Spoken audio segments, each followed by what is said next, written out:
hope, last vestige of despair, taps at my window, calling me out. In deference to Shinge Roshi's terrific talk of Wednesday, and in consideration of anyone who may have heard me talk the last time, I've subtitled this talk, The Dharma Talk of Diminished Expectations. So, on that note, let me say the first thing that created a problem for me was knowing that I would be bathing the Buddha for his birthday and walking up to the altar with a little cup of water and pouring it. So I thought of a lot of different things that I might try instead. I might pour it on my head. I might toss it out into the crowd. You know. I even came up with crawling up to the statue in supplication, and adoration. And in the end, I decided to go with the most anomalous action that there could be, which was to pour water on the Buddha's head. But for me, it begs the question. All of these men, all of these people whose names we've just chanted, I wonder how many of you believe that any of them really believed in any way that some salvation was to be gained by pouring water on a wooden stick. Supplication, hope, rebirth, knowledge, insight, truth, all of those things are just pouring water on a wooden stick.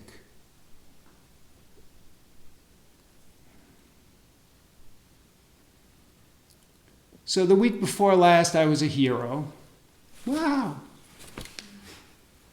Last week, I was a goat. Boo-hoo, boo-hoo.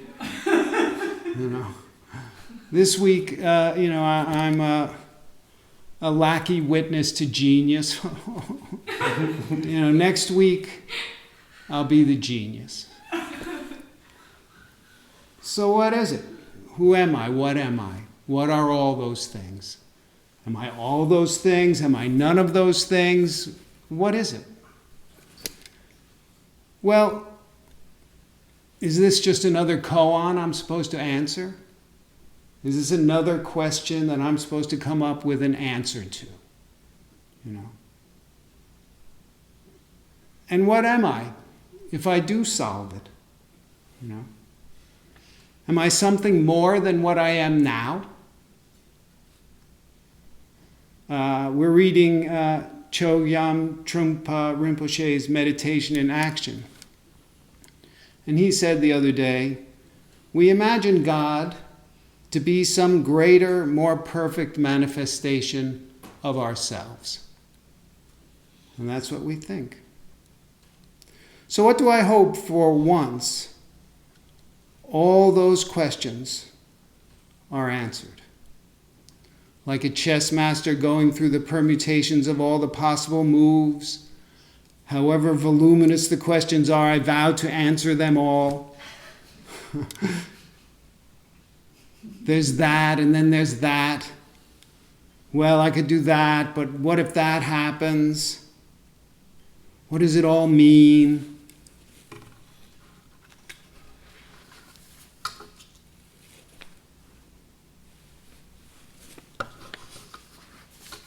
Page 2.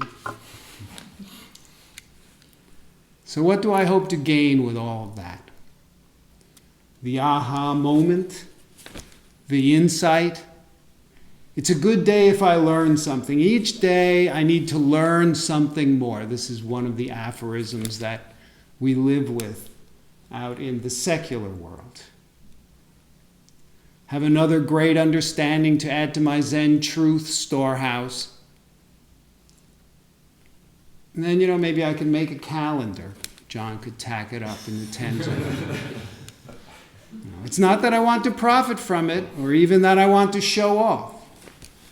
I just want other people to know. I want to share my great knowledge with them. I have something to give. I want to give it to you.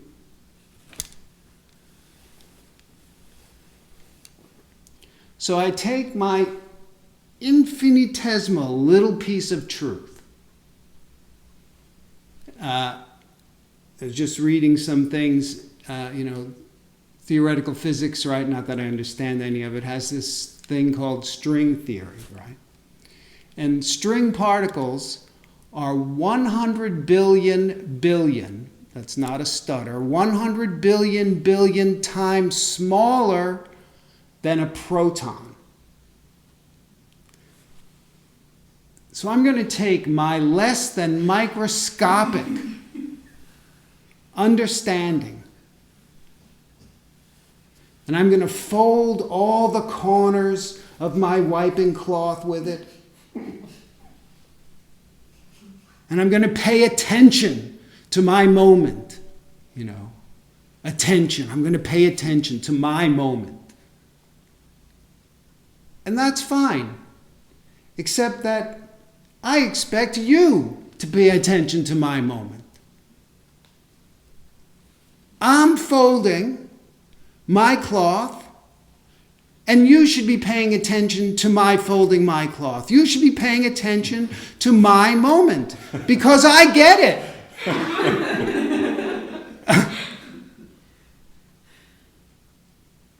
And you should too.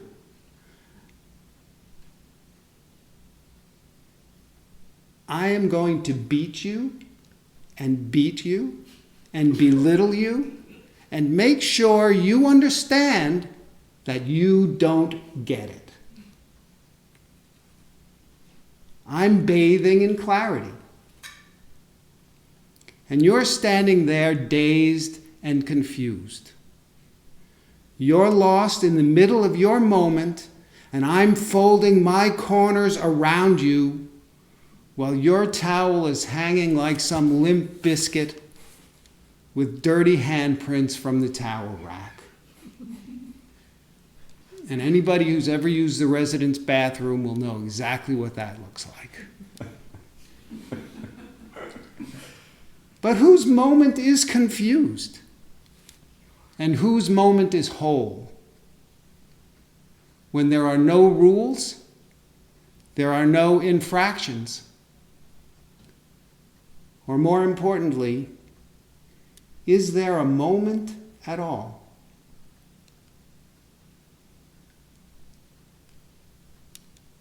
Another great saying which I've used a lot, maybe some of you have as well, I have no life. If I had a life. Being something that we quantify into so many moments of gratification. So we graft onto whatever part of our non-life, whatever we can. Money, hobbies, learning, lovers, insights. Dogen Zenji has a saying for this constant journey of insight. Realization after realization, delusion after delusion. Zen students don't have a life. They don't have moments. They don't have insights. They don't have hope. But I remember the times when people corroborated my most cherished opinions of myself.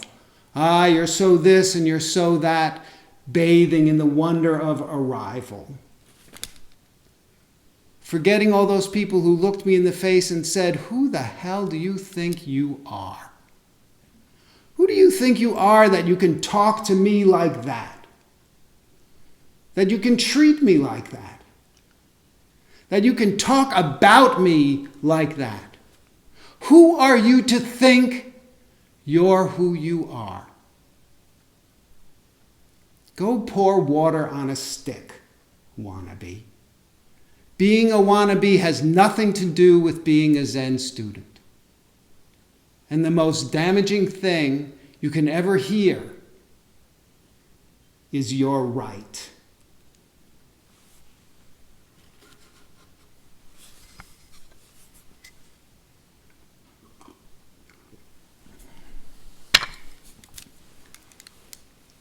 I had the opportunity during this long winter hiatus to rekindle an old love. It's called a sensory deprivation tank. I know. I thought I was going to launch into some plush, sense-filled narrative. Well, I am, in a way. Is there any moment that is plush with a sense-filled narrative, or any moment that isn't plush? The sensory deprivation tank is a journey of input. It's 800 pounds of Epsom salt in a foot of water. It's like looking into the face of a long unseen friend. Vault-like door, thick, heavy, hovering, ready, peering down into this dull light languishing across a stagnant, dead-seeming surface. Opaque, yet shallow, pool light submerged just at the surface, yet invisible, in a dead zone.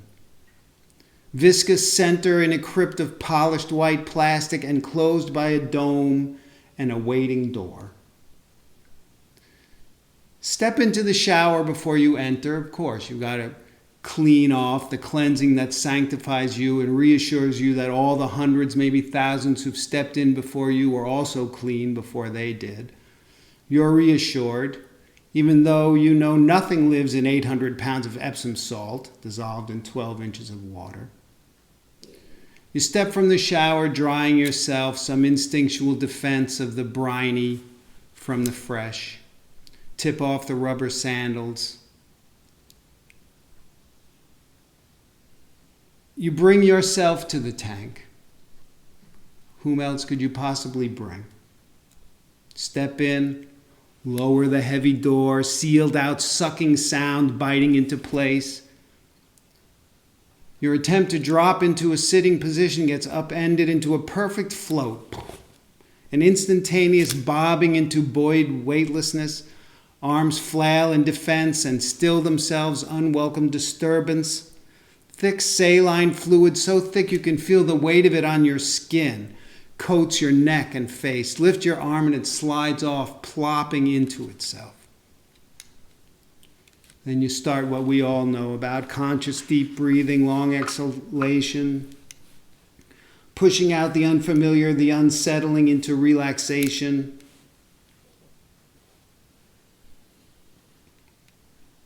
You register that the so-called sensory deprivation is not total.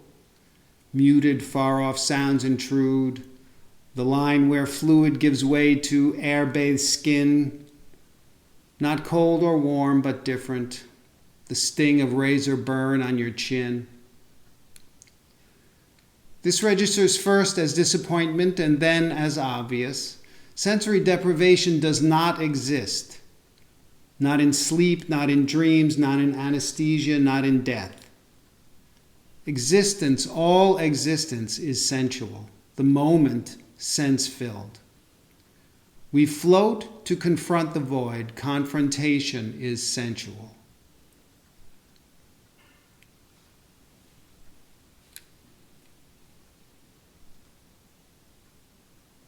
Internal chatter, silence, chatter reclaiming, silence reclaiming itself, gives way again, redoubles, just like sitting on your pillow. Effort morphing into effortlessness, and this too morphing back again.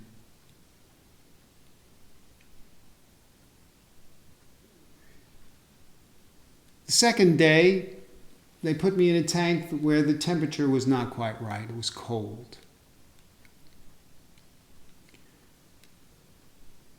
What do? You fight the cold. It's supposed to be perfectly body temperature. No sights, no sounds, complete and utter non-input. And suddenly I'm freezing. And you pick up your hands to rub your eyes, and the molten, salty stuff gets in your eyes, and your eyes are burning. So what do? Do you get out of the tank? Do you move around? Do you fight it? And here you are in your tank, and you don't know if you're coming or going even here.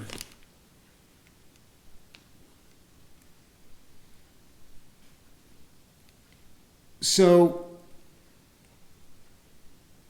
breathe in to the self-imposed deprivation. Sucked down into you from the blackness, or willed or breathed into or perpetrated into you from a place you refuse to look away from. An endlessness from a void that isn't. A void that is full.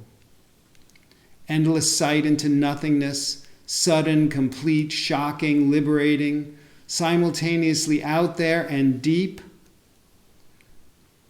echoing above and below to one another like twins in a tunnel. Excitement kicking into thought morphs into tank darkness, and salty water lapping into the corner of your eye. You've blown it. You've wasted time thinking. Your float is over. Come back the next day, a different tank. It's unctuous figure 8 double curve, 3 feet high and 6 feet long, like a monstrous E.T. butternut squash.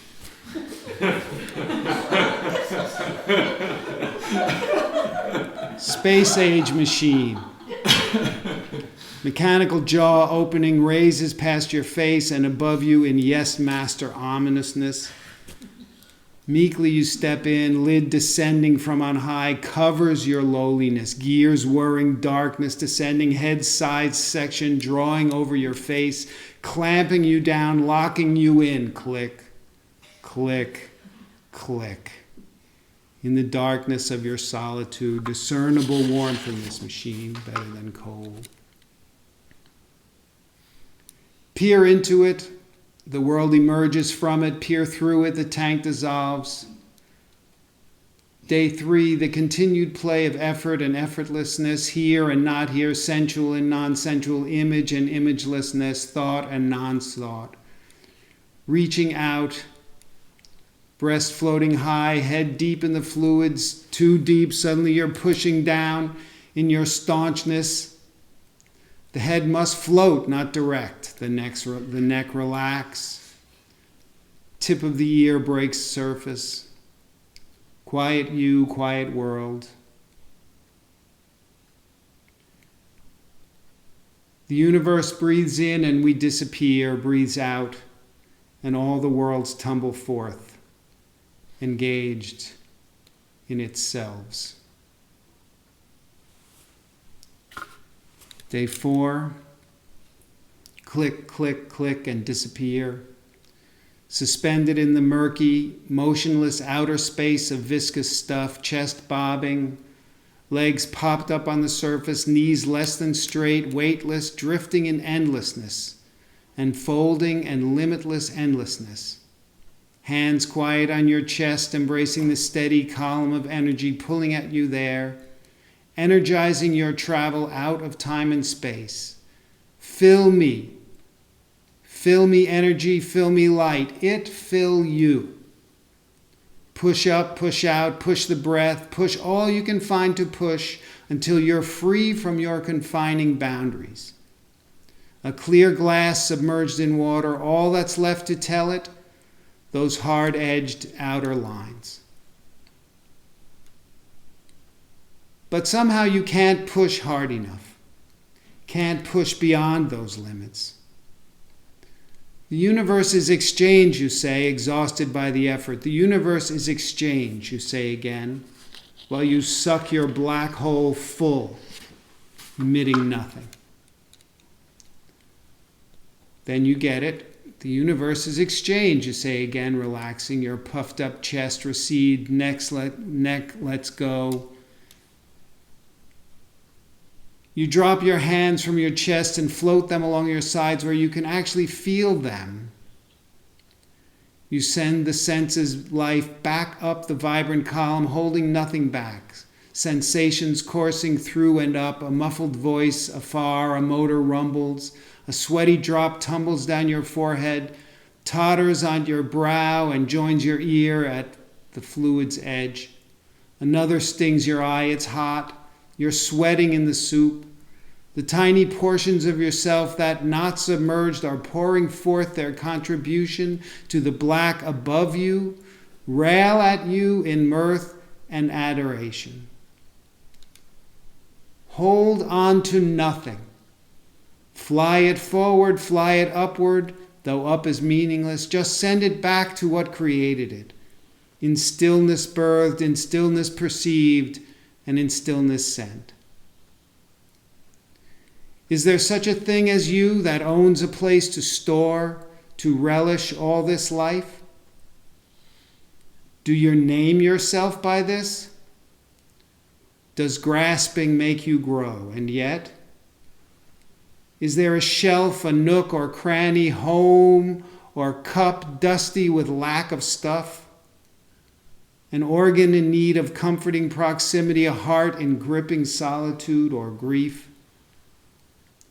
And where will you harbor this stuff protected? Where's your haven for the swag of temporality? Light illumines your dank revelry and time is up. The pod retracts, uncovers your slimy nakedness. Banished, the maw reviles you, regurgitates you to your anything but deprivation life.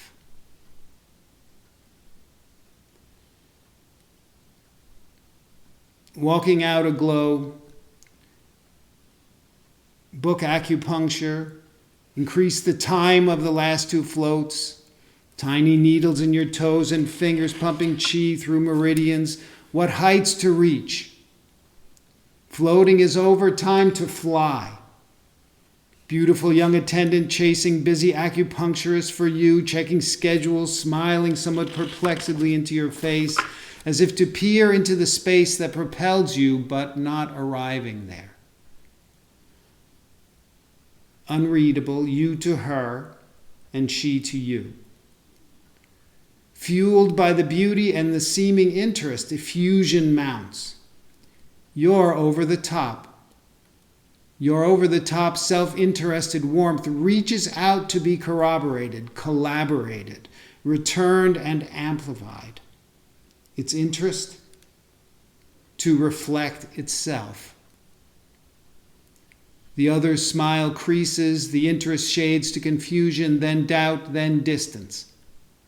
You have overstepped, overflown, over-embellished, overstuffed. Your black hole sucking, paws extended, grimy reach, soiling the world around it, propelling out your me,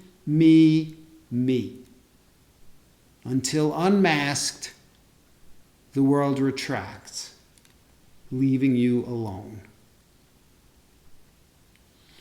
Flight down, float done, shame, embarrassment, ridicule, regret, recrimination instantaneous, replaces all that so recently was flight and fancy. Eyes never meet again. Replaced by carpets and safely negotiated stairways, exit doors and outstretched hands. Brutal sidewalk wind as you step past the cafe where a love interest, so you think, may be looking out for your return. Day 5. Was flying yesterday, you say, smiling wanly. Stepped down, humbled. Ego trying to appropriate the experience, you add, by way of apology, explanation, but not without a tinge of ego appropriating the phrase. Then, as if to step away from even this, it's the heart of the problem, you add. Mostly for yourself. She not being privy to your flagellation, You perceive a smile, though you don't quite look, but somehow all seems well. You could conceivably be older than her grandfather, though she may not realize this. Appropriate nothing to yourself. Work at nothing, not even simple neutrality. Not absorbing, not returning. The void is not empty. It is you bringing yourself to you, to the tank, to stare into yourself. And not into the exchange, but into the being. Fullness without satiation or lack, without corroboration or reaching. Then there is the barista. Double espresso with a deep and sincere greeting. You're going back there, definitely going back there.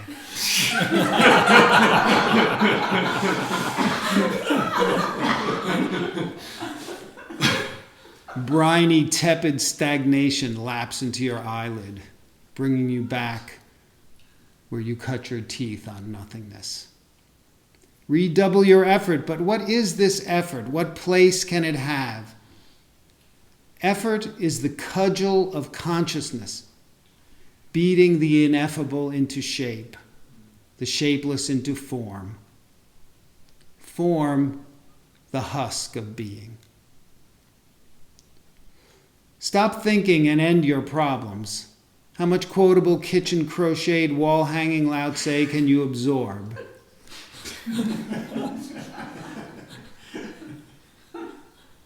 Stop your brain from spewing. You're in the soup. Cook there in silence, in absorption, in real absorption. Be there in silence, you scream at yourself. Your body moves and your floating cracks and your knees buckle and your head hits the back of the tank. Without acrimony, find it amusing. Smile, relax. Breathe deeply into your lower belly. Exhale fully through your nose. Air moves haltingly and noisily through your sinuses. Forgot your neti pot again.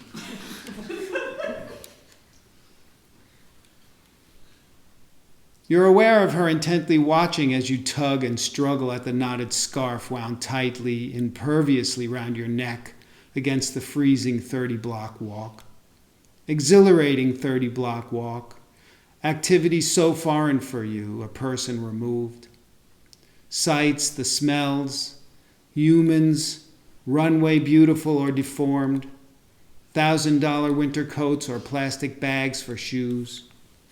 Endless headset cords disappearing in sweaters or pockets, faces murmuring into unseen microphones or shouting their private moments into the public space.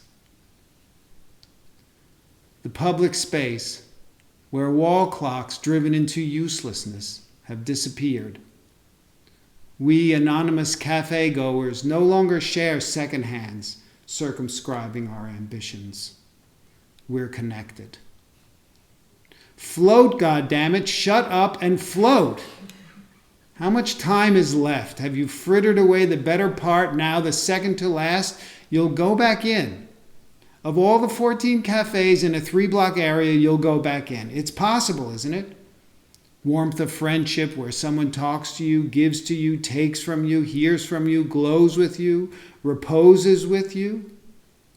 A respite in mutuality. The lights of the tank interpose.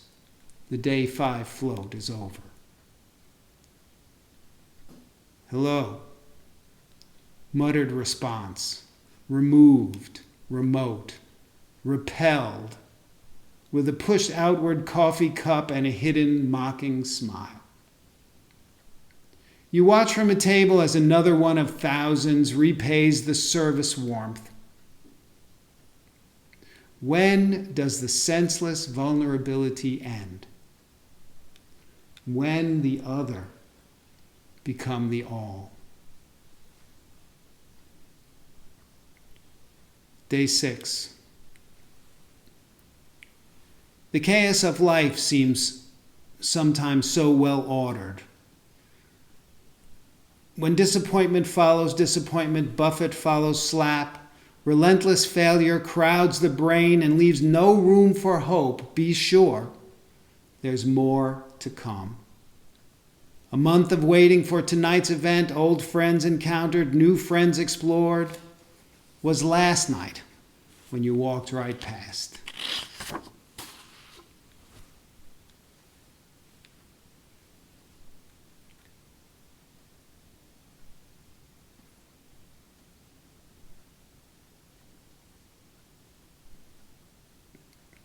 Day 7. The Day 7 float does not exist in the tank.